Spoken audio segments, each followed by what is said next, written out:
My name's Curtis, and I've been skiing since I was 2. I grew up in Sun Valley, Idaho. Well, skiing for me, it's like an expression of freedom. I'm not really good at art. I was never a good drawer. So this is kind of where I express myself creatively. At the beginning of the season, around December 28th, I was skiing with a couple of buddies from out of town. It was my first time hitting this jump that we were going to hit in like a week. So the form of the jump had changed a lot, and I didn't know that. And I decided stupidly to try a backflip off the jump, which I've done many times. I was on ski team. I've done numerous backflips, so I'm used to it. In this case, the jump was flatter, so when I went to rotate, I didn't have enough rotation, and I ended up landing at about 75% of the completed flip. So I landed on my stomach, basically, and my ski tips hit first, then my face, and it was really icy. So I immediately was knocked unconscious and slid down the mogul run.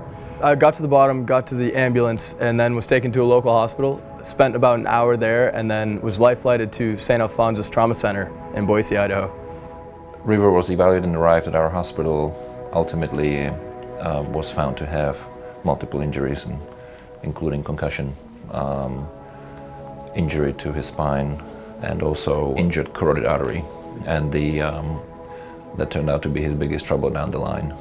And luckily, I met Dr. Ondrej Choutka there, and he kind of saved my life.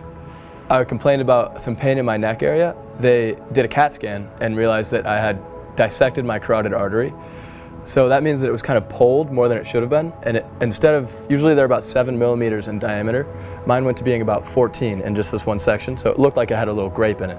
In the case of Mr. Curtis, Dr. Choutka consulted me shortly after his accident. We reviewed the images together, particularly with an eye to the injured carotid artery that he had. Talked together about a plan that Dr. Choutka put forth. He actually got a viral illness and started coughing, and I think the coughing resulted in enlargement of his, what we call pseudoaneurysm. So it's a lump growing on the side of the artery. And then when the aneurysm grew unexpectedly quick and large, then he asked me to actually do an intervention to go up and to patch the area of injured carotid artery and seal off the enlarging bulge. By 5 p.m. that night, he had a surgery scheduled for me in Boise, Idaho, at the St. Alphonsus Trauma Center. That quick communication and his caring and actually talking to me at 8 a.m. and then at 5 p.m. and after work hours, I might not be alive today. I mean, it was really lucky.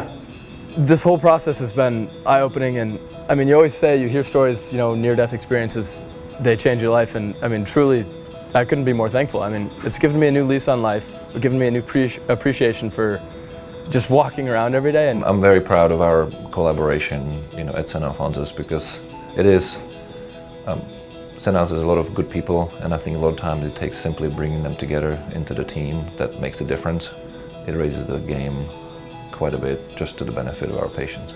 I just want to say thank you to St. Alphonsus and everybody that I worked with. I mean, there were numerous people, probably in the 50s, that I worked with that, each contributed small and large to my recovery and my being alive. So I really want to, express my gratitude towards you guys. So thank you.